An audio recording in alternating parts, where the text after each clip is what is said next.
Bem, pessoal, que bom mais uma vez estarmos unidos aqui com o propósito de buscar a presença do Espírito, ter mais dele conosco. Eu ouvi atentamente aqui a história da irmã Rose, como Deus cuidou dela, como Deus instruiu ali acerca dos tacos que ela ia comprar, né, do piso ali para casa, e percebemos o cuidado de Deus conosco. Ela também havia tido um ato de fé, de orar anteriormente a Deus, pedindo que Deus desse esse discernimento, desse para ela ali um dia abençoado. E por isso a importância de você participar aqui do Goal Six, porque Deus conduzirá você. Mais um milagre, eu sei que parece ser um milagre pequeno, mas é mais uma prova de que Deus está com a serva do Senhor.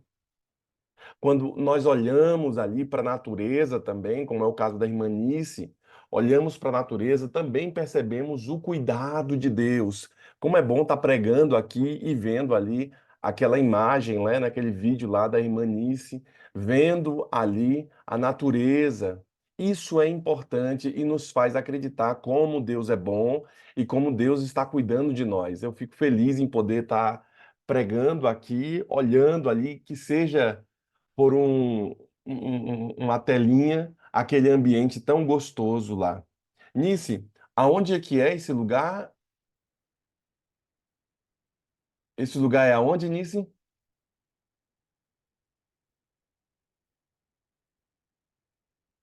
Aí É, agora. pastor, na Paraíba. Paraíba, município de Patos. Ah, perto de Souza, Cajazeiras ali, né? Isso, Olha só isso. que lugar gostoso, viu? Bonito. O Ó, sol Deixa, tá deixa, rachando aí, hein? Passarinho tá se deixa eu lhe mostrar, abanando. deixa eu lhe mostrar aqui a serra. Ó, tá vendo? Olha só, deixa eu ver se eu consigo ver aqui a serra. Tá vendo a serra? Olha Dá aí, pra ver? Olha a outra, ó. Olha a outra. olha só que bênção. Que show, viu? Sabe, É, pessoal, eu fico feliz em poder ver aí a serra da irmã. Deus seja louvado, viu, minha irmã? Parabéns pela amém. linda paisagem, Amém. pelo ambiente que a senhora está, porque de fato se torna um ambiente muito gostoso estar ao pé do monte aí, viu? Amém. Amém. Deus seja louvado. Sabe, pessoal, ao ver aqui o que a irmã Nice estava mostrando lá e vocês puderam participar conosco, também viram um pouquinho da paisagem exuberante que ela tem. Eu conheço essa região, aí eu lembro que eu fui num local arqueológico onde tem as pegadas de alguns dinossauros também nesse local. Eu comportei aí, eu fiquei dormindo na igreja de Cajazeiras de Souza. Fiquei dormindo na igreja de Souza na época que eu era comportor, estudante de teologia. E eu fico muito feliz porque todo esse ambiente nos projeta a um ambiente de fé. E hoje eu quero falar a você justamente sobre esse tema. Por quê? Porque no meu sermão passado eu falei a vocês que para ter triunfo em meio à tribulação, você precisa estudar um pouco sobre a história de Jó. E eu me aprofundei um pouco na história dele para trazer essa mensagem a você. Primeira coisa que eu estabeleci foi que Jó, ele é lembrado por suas tribulações. Todo mundo que fala sobre, esse daí tem paciência, esse daí teve uma história de Jó, faz-nos lembrar das tribulações que Jó passou. Todo mundo que olha para Jó vê um camarada que sofreu, mas que obteve vitória. Alguém que sofreu, mas foi triunfante diante da sua tribulação, do seu problema. Eu também percebi que Jó derrota a depressão. Eu também percebi que ele passa por um ambiente de depressão, por um ambiente de dificuldade, as suas emoções são abaladas, os amigos colocam ele para baixo, sua esposa o deixa, seus filhos morreram, seus bens acabaram e também ele teve um problema sério de saúde, né? Que teve lepra ali. E isso trouxe a ele essa doença nefasta que é a doença da depressão. Então, eu mostrei para vocês no meu último sermão que Jó, através da sua confiança, do fato de confiar de que o redentor dele vivia, ele então consegue triunfar sobre a depressão, ele consegue ali equacionar a sua vida, organizar a sua vida. A sua fé estende-se além da sua presente condição. Quando você começar a olhar além dos seus problemas e olhar para frente, eu julgo que a luz aqui de Jó, ele conseguiu sair do seu maior problema, que era o problema de depressão que vivia. Mais do que isso, haviam os amigos de Jó. Os amigos de Jó eram amigos que não eram tão bons, então o ambiente que a irmã está vivendo ali, um ambiente bom, faz com que ela tenha uma qualidade de vida melhor. Agora, se você está rodeado de pessoas que te colocam para baixo, de pessoas que são nefastas, com muita briga, com um ambiente muito nefasto, isso vai corroborar para que você tenha um ambiente de depressão, um ambiente de peso sobre sua alma, sobre sua mente, e não fará com que você floresça. Por isso, os amigos de Jó, eles eram esse ambiente ruim. Aí Jó enfrenta os seus amigos, depois do período que ele ficou calado e os amigos só batendo nele, ele enfrenta seus amigos e fala: O meu melhor amigo é o meu redentor que vive e por fim se levantará. Bem, essa função do redentor, de alguém que salva, eu expliquei um pouquinho para vocês, né? Que vem um parente quando morre ali, por exemplo, o caso de Esté, que morreu os seus pais, veio o tio, veio o irmão, né, o irmão dos pais, veio ali o parente próximo e salvou aquela menina daquele ambiente difícil que estava e levou ela até a sua casa para viver como se fosse filha deles. Então, o Redentor é essa pessoa que se propõe em vir tirar você do estado que está e levar você para um ambiente melhor. É um parente próximo. Então, ele deixava claro que ele acreditava que o Redentor dele vivia. E aí, então, eu venho falar a vocês sobre a fé que Jó tinha. E sabendo disso, essa fé de Jó, Jó capítulo 9, versículo 25, como base de meu sermão de hoje, dando continuidade à última mensagem que preguei a vocês, Jó capítulo 9, versículo 25 diz assim, ó: Os meus dias foram mais velozes do que um corredor. Fugiram e não viram a felicidade. Veja que Jó declara aqui que os dias dele passaram tão rápidos que ele não viu a felicidade. Muitas tribulações em sua vida e as coisas passam muito rápido e ele não está conseguindo ver a felicidade. Eu quero que você observe que Jó faz uma declaração de que ele sabe que o Redentor vive, fazendo referência ao outro episódio, né, ao outro texto bíblico que li a vocês. E eu quero que você observe a confiança que Jó tinha. A confiança que ele tem em Deus, em saber que o seu Redentor vive. Então, se você quer passar por essa vida, passe por ela, mesmo que seja em tribulação, mas passe como um ambiente de confiança. Eu estou passando isso, mas eu estou confiando no Senhor.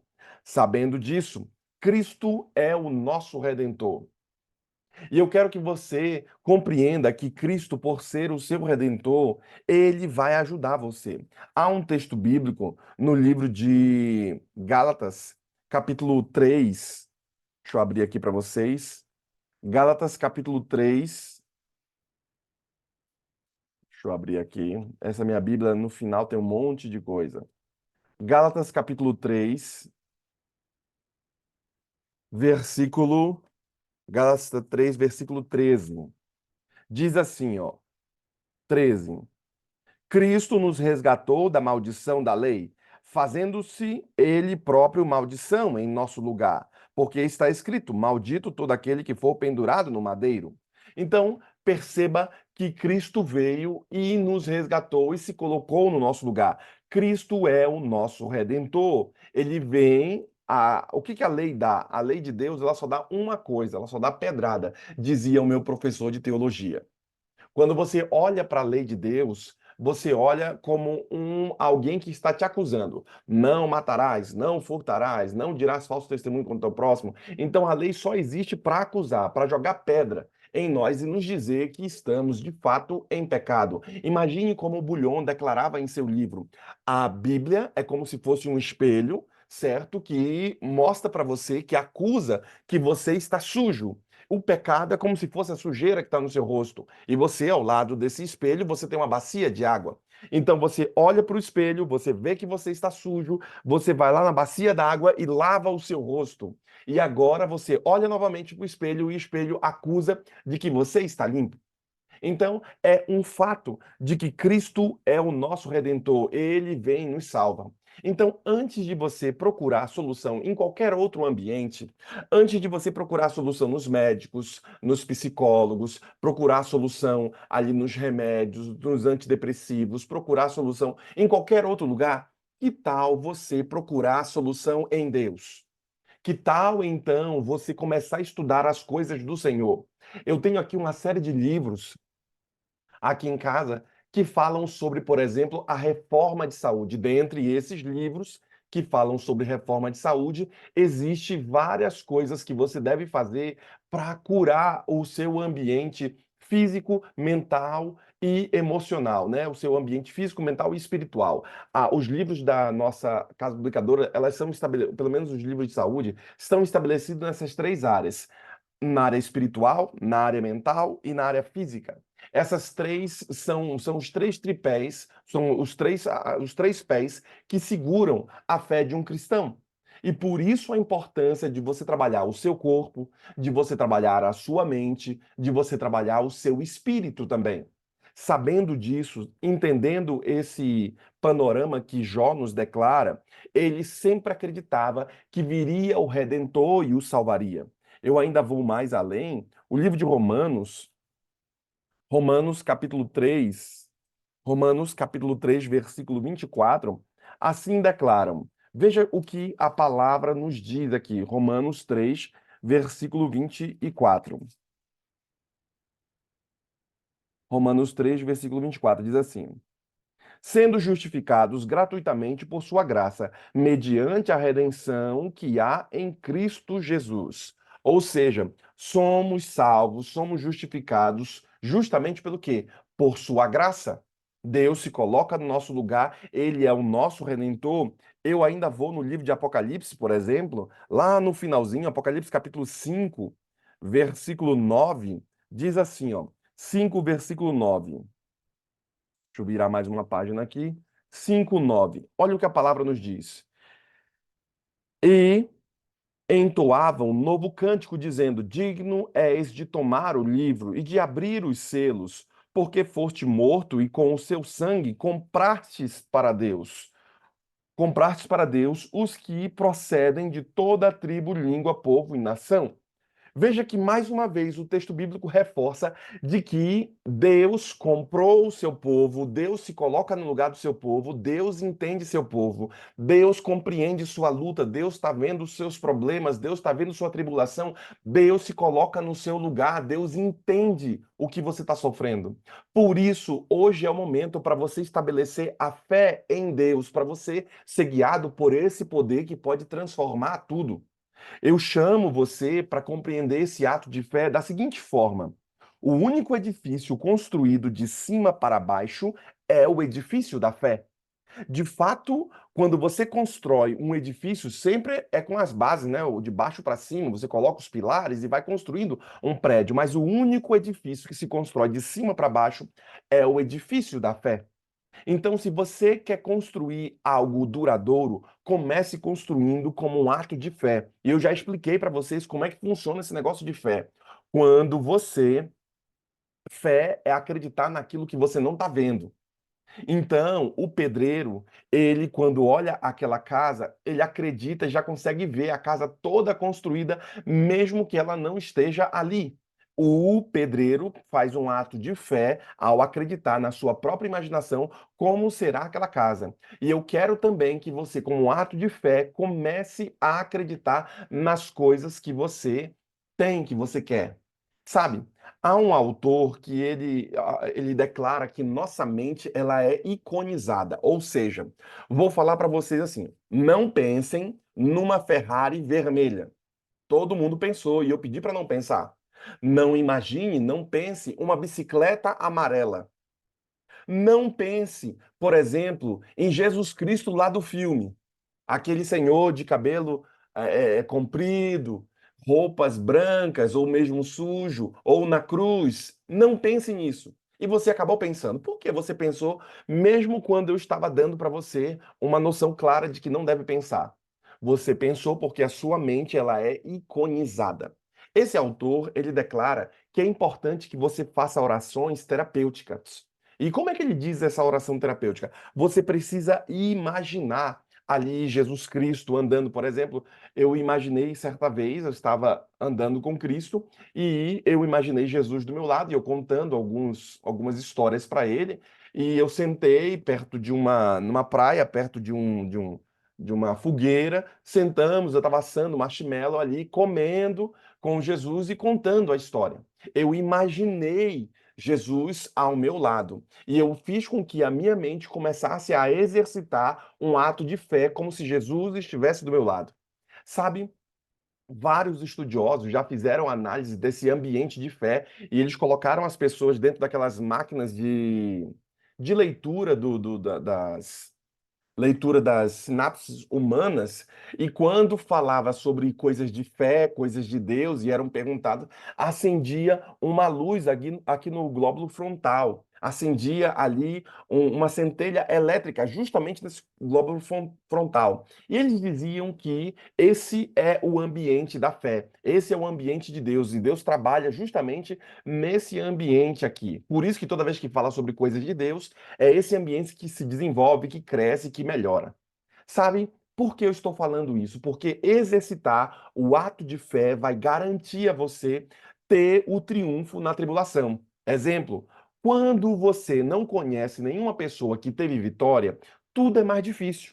Então, por isso é importante você procurar, por exemplo, alguns especialistas em determinadas áreas da sua vida. Para quê? Para que você vá muito mais além, porque essa pessoa já andou por esse caminho que você está andando hoje. Mas tem alguns irmãos que são tacanhos. Não, eu vou fazer do meu jeito, vou andar do meu jeito. Ok, você vai aprender seu inglês devagarzinho, devagarzinho, devagarzinho, e vai levar uma vida inteira para você aprender. Agora, se você conversar, se você tiver o norte de alguém que é especialista, ele vai reduzir o tempo, vai comprimir o tempo, vai dar uma ênfase maior acerca disso e você vai andar muito mais rápido se você do que você estivesse fazendo sozinho. Daí a importância de você compreender os atos de fé como um ambiente que vai extrapolar as coisas físicas. O ato de fé vai extrapolar o teu ambiente de dor. O ato de fé, de acordo com o próprio Jó, ele deixa bem claro que a sua fé estende-se além da sua presente condição. Ou seja, eu tenho uma fé e essa minha fé vai se estender além da situação que estou vivendo. Ou seja, eu vou conseguir sair do ambiente que estou, pelo menos a princípio, começando como um ato de fé. Exemplo, nós várias vezes falamos em nossas canções, falamos em nossos sermões sobre as coisas do céu, sobre a volta de Jesus, sobre as coisas vindouras. Por que fazemos isso? Como um ato de fé, nós acreditamos naquilo que está por vir e nós começamos a exercitar a nossa fé, mesmo que seja dentro de nosso mundo, de nossa mente, pensando claramente. Eu estou neste mundo, mas eu estou com os pés na terra, mas eu estou com os olhos no céu. Eu já estou vislumbrando, eu já estou vendo, eu já estou esperando, eu já estou visualizando as coisas do alto, as coisas de Deus. É esse sentimento que você também precisa ter quando você olhar para a história de Jó.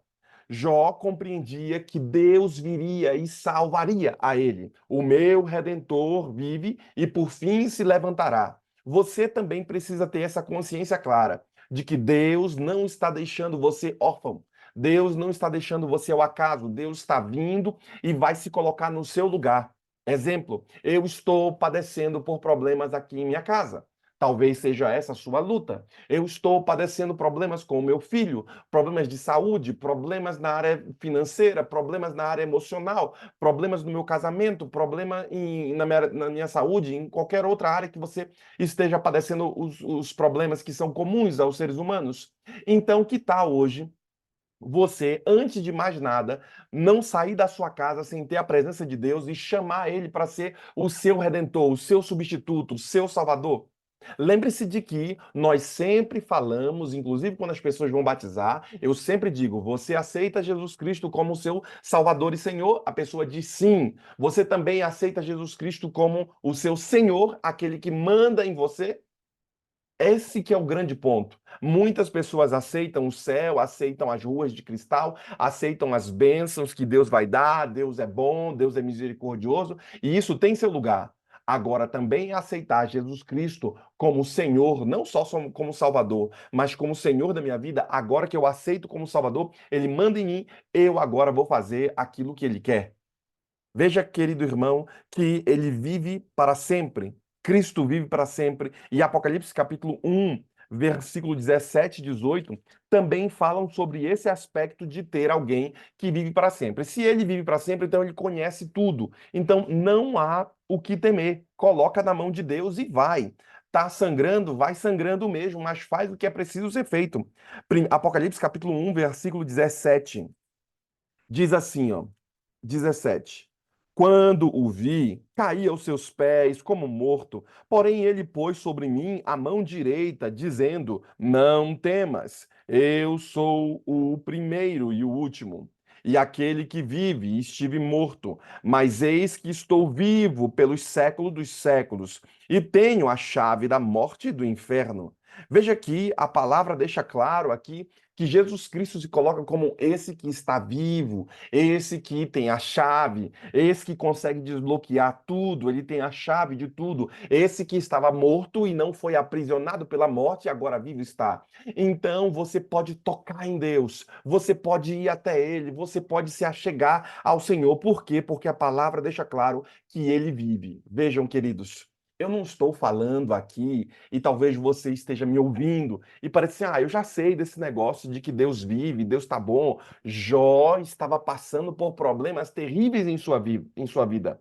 Jó estava passando por problemas humanos. E o que o consolou, o que o ajudou, o que fortaleceu e o fez triunfar nas condições humanas foi essa crença aqui, foi esse mindset, essa mudança de mentalidade aqui, foi esses códigos que ele tinha em sua própria mente. E qual era o código que ele tinha aqui? Que Deus viveria, que Deus estava sempre vivo, que Deus tinha a chave para abrir, que Deus, como é que o texto bíblico diz? Que estava morto e que foi vivo. Mas eis que estou vivo pelos séculos dos séculos. Então, esse tipo de sentimento, quando você passar pela tribulação, será uma garantia para que você seja triunfante. O problema está que algumas pessoas que passam por tribulação acabam se acomodando, se fechando e pensando que todos estão contra você. Acabam pensando que há um ambiente difícil para você sobreviver. Quando que Deus fornece a você um mar vermelho para se abrir. Quando Deus fornece a você um maná para ser derramado a cada manhã aqui no Gol Six. Você precisa entender e sair do Gol Six compreendendo que no último dia ele estará sobre a terra, diz a palavra. Deus levantará você. E se ele ainda não levantou você, não só nas questões primárias agora da sua vida terrena, mas também nas questões celestiais, então ainda não chegou o fim. Compreenda, querido irmão, que a morte estava sobre todos os lados. Ele olhava para o lado e via a morte, mas ele sabia que o seu redentor viria. Ele sabia que o seu redentor vivia. As crianças estavam mortas e ele parecia estar à beira da morte também. Ele olha para um lado e vê seus filhos mortos quando caiu aquelas coisas na cabeça, quando caiu a casa em cima dos seus filhos. Ele olha para isso e vê tudo morto, seus animais todos mortos. Ele era um homem muito rico, tinha muitas posses e ele perde tudo isso. Ele vê os seus amigos voltando contra ele, mas ele acreditava, e foi isso que fez ele enfrentar todo o mal. Se você não entender o sermão de hoje, talvez você esteja sucumbindo diante do mal que lhe sobrevenha. você estará sucumbindo diante desse mal. Mas se você entender o sermão de hoje e o que Jó passou e como ele enfrentou, como ele foi triunfante diante do problema, talvez essa seja a mola propulsora que vai fazer com que você também seja triunfante diante do seu problema. Talvez você seja um irmão que vai ajudar a outros que também padecem de diversos problemas. Como posso eu, então, pastor, ser triunfante diante do meu problema? Jó tinha uma esperança certa no mundo de incertezas. O que existe hoje de incerteza, nós olhamos os noticiários, olhamos as coisas, tudo parece ser incerto. Tudo parece como é que vai ser o futuro, como é que vai ser a América, como é que vai ser o Brasil, como se dará o futuro. Agora foi aprovado um comunista na Suprema Corte, como é que como serão as decisões? Parece que o chão não está sólido. Parece que as coisas não estão boas. Parece que o mundo está se tornando um palco, um caos para a volta de Cristo. Será que não é isso? Perceba que Jó tinha uma esperança certa no mundo incerto. Eu ainda vou mais para frente. Eu quero que quando você olhar para o meu sermão, quando você olhar para essas coisas, eu quero que você olhe além da sua dor. Eu quero que você olhe para o futuro. Jó capítulo 19, Jó capítulo 19, versículo 25, vem falando para a gente, Jó 19, versículo 25 ao 27, vem falando para a gente aqui algumas coisas. Porque eu sei que o meu Redentor vive e por fim se levantará sobre a terra. Depois, revestido este meu corpo da minha pele, em minha carne verei a Deus. Vê-lo-ei por mim mesmo e os meus olhos o verão. E não outros, de saudade me desfalece o coração dentro de mim. Vejam, queridos, que o texto bíblico deixa claro que Jó olhava para o futuro. Eu quero que você olhe para o futuro, eu quero que você pare de ficar olhando as coisas. Imagine assim, ó, faz um teste, faça um teste. Pega seu olho, coloca assim e faz um buraquinho bem pequenininho, ó. Tenta olhar as coisas desse jeito. Você vai ver nitidamente um negocinho ali, mas você não tem a compreensão do que está ao redor. Você não tem a compreensão das coisas que existem. Agora, quando você olha para o futuro, você tira da frente esse olhar míope humano que você só está vendo sua dor, só está vendo os problemas, só está vendo as pessoas te criticando, só está vendo a sua vida de 80 anos, só está vendo as coisas. Você começa a olhar e ver que existe muito mais do que isso. E eu quero que você comece a compreender que a eternidade não só começa aqui, mas ela dura para sempre. Eu sei que falar de eternidade é meio complicado porque o ser humano nunca viveu para sempre e a gente não tem uma ideia clara sobre isso. Mas imagine o tucano. Tucano é aquele pássaro que tem um bico bem grande, sabe? O tucano. Imagine o Monte Everest, que é a maior montanha do mundo. Imagine o Monte Everest todo feito de pedra.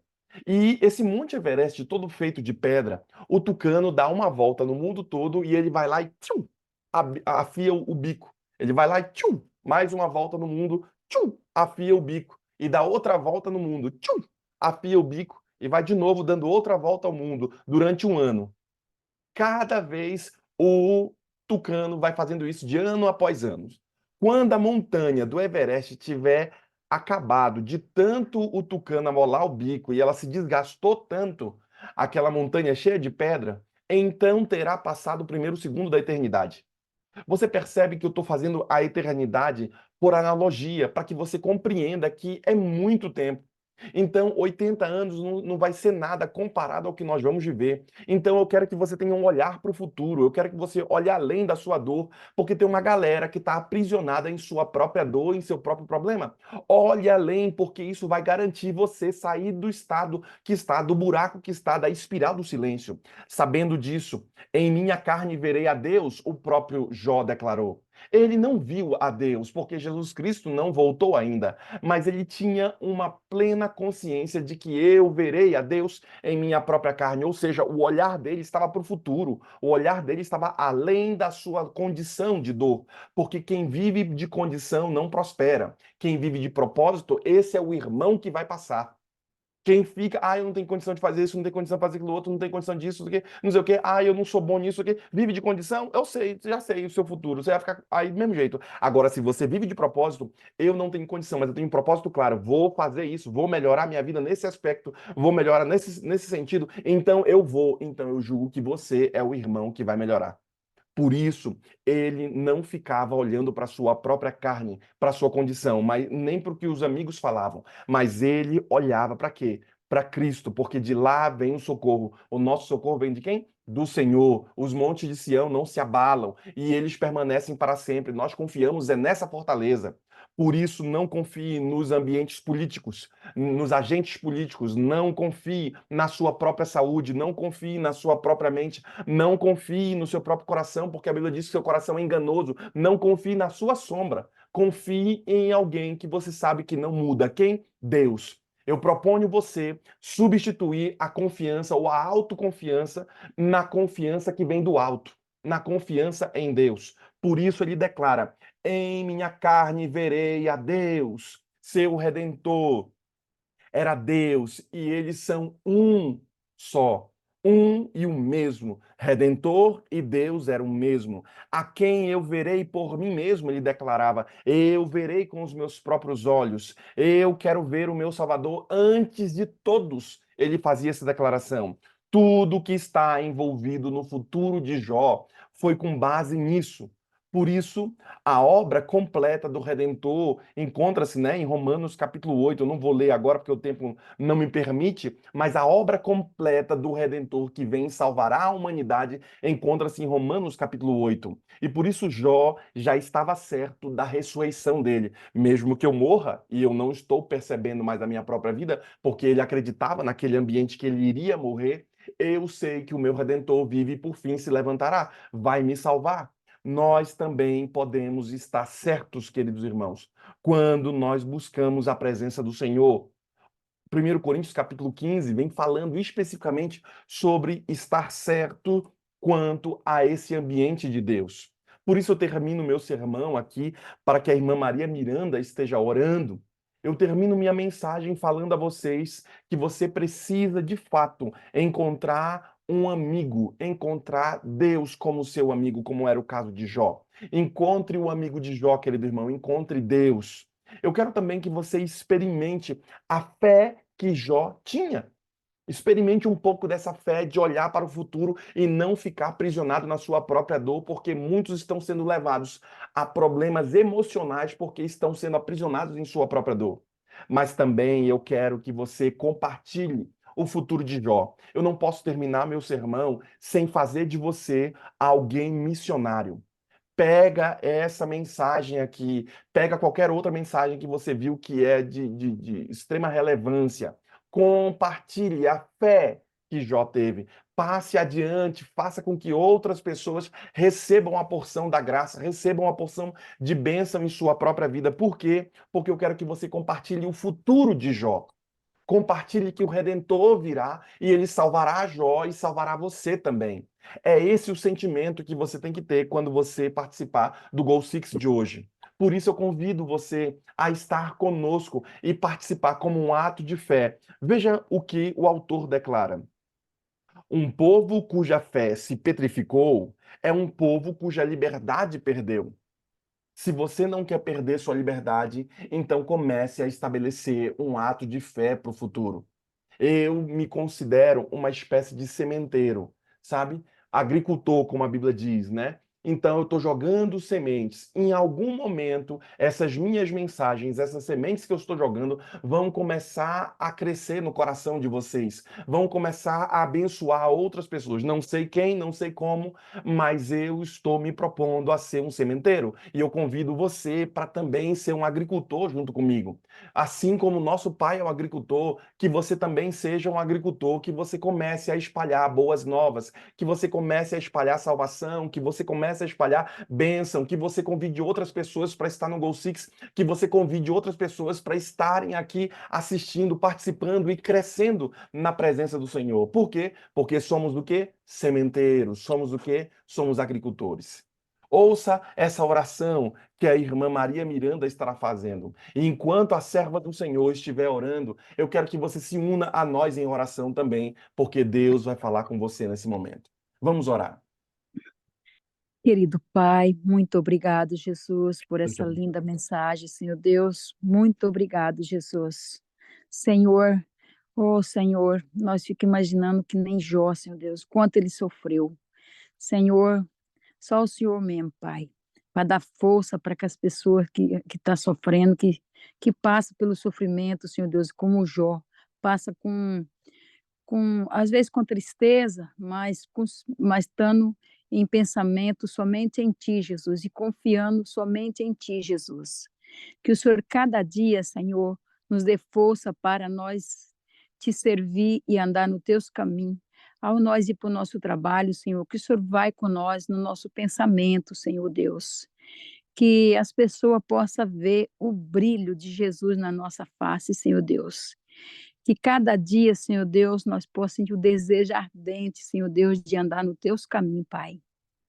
Senhor, tem muitas pessoas, às vezes, sofrendo, Senhor Deus, com dor, às vezes desenganado dos médicos, às vezes com depressão, às vezes pensa até de tirar a sua própria vida. Oh, Jesus, tem de piedade, ajuda eles a ver, a achar alguém que fala, que vê aquela passagem de Jó, que sofreu, mas venceu. Ajuda a encontrar pessoas que possam falar do teu amor para essas pessoas que estão sofrendo, Jesus. Oh, Jesus, tem de misericórdia, Jesus. Senhor, eu te peço as tuas bênçãos, Senhor Deus. O Senhor sabe o meu problema, Senhor Deus. O meu problema é que o meu sonho é de ver meu filho transformado, Jesus. Eu criei esse filho dentro da tua casa, Senhor Deus. Levava para a igreja, às vezes até cantou na igreja, mas já tem muitos anos, Senhor Deus, que ele afastou dos teus caminhos, Senhor Deus. O meu sonho, Senhor Deus, é que o Senhor transforme a vida do meu filho Lindomar, Jesus. Converta esse coração, Pai. O Senhor sabe, Senhor Deus, que eu entreguei ele nas tuas mãos, Senhor Deus, e os meus problemas em tuas mãos. E também, Senhor Deus, que cada irmão que está aqui, Senhor Deus, passando por problemas, Senhor Deus, que eles possam entregar em tuas mãos e confiar que seja feita a tua vontade, Pai. Senhor, eu te agradeço, Senhor Deus. Às vezes eu fico me imaginando, Senhor Deus, meu pai já tem muitos anos que não enxerga. Imagina a falta que faz um olho, Senhor Deus, a falta que faz um braço, uma perna, tudo que tira de nós, Senhor Deus, falta para a gente, Jesus, do nosso corpo, Senhor Deus. Muito obrigado, Senhor Deus, que o Senhor tem dado, nós estamos perfeitos aqui para louvar a Ti, para agradecer, Senhor Deus. Muito obrigado, Jesus. Às vezes aquele que está prostrado na cama, Jesus, e às vezes, coitado, está ali agradecendo e a gente, não, às vezes, não agradece, Pai. Mas eu quero agradecer, Senhor, por tudo, Senhor Deus. Como o Senhor é maravilhoso e bondoso, o Senhor tem me abençoado, tem dado vida, tem dado saúde para mim, para essas pessoas que estão aqui no grupo também. Muito obrigado por tudo, Jesus. Obrigado que tem o nosso lugar para viver. Obrigado que tem a nossa igreja para ir todos os sábados. Obrigado que tem os nossos pastores, Jesus. Muito obrigado, Jesus, pelo nosso pastor Fabiano, pela nossa igreja de Fall River. Muito obrigado pelo nosso pastor Anderson, Senhor Deus. Esse pastor maravilhoso, Senhor Deus, que o Senhor continua abençoando ele e a sua esposa e os seus 2 filhos, Pai. Ajuda que essas crianças possam crescer no teus caminhos e que nunca venha desviar, Senhor Deus. Que o Senhor põe pessoas boas no caminho dessas crianças, Pai. Que cada dia o Senhor possa crescer em sabedoria, Senhor Deus, para te servir, Pai.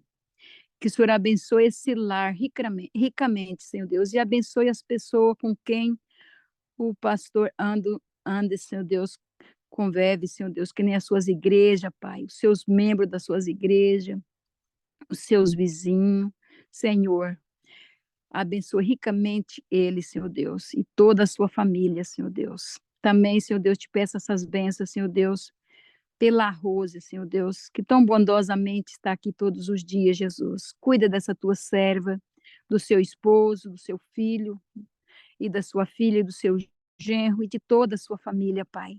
Senhor, essas mesmas bênçãos, Senhor Deus, eu peço para todos que estão aqui no grupo, Jesus.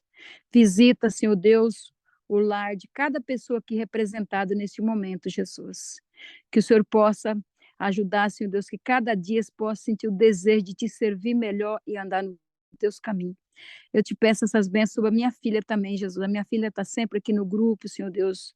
Que o Senhor abençoe ela, abençoe seu esposo e os meus netinhos, Jesus, que é o Daibe, o Charles e a Celina, Pai. Abençoe esses netos que o Senhor me deu, Pai. Como é maravilhoso ter esses netinhos, Jesus. É paz, é alegria que a gente sente ao lado dos nossos netos, Pai, dos nossos filhos. Muito obrigado, Jesus, que o Senhor deu uma família para nós, deu filho, deu neto. Muito obrigado, Jesus. Senhor, que o Senhor cubra de bênçãos, Senhor Deus, durante esse dia para todos nós, Jesus. Que o Senhor abençoe, Senhor Deus, e dê vida, dê saúde para todos que estão aqui, Jesus. Aqueles que estão sofrendo, Senhor, que o Senhor alivie o sofrimento, Senhor Deus. Que o Senhor derrama paz, alegria sobre o nosso coração, Senhor Deus. Que nós possa ter a nossa esperança somente em Ti, Jesus. Confiar somente em Ti. Que em breve o Senhor virá a buscar a todos nós. Que nós possa estar preparados para morar contigo, Jesus. É o que eu te peço, meu Pai. Nos batiza com o Espírito Santo, em nome de Jesus Cristo. Amém.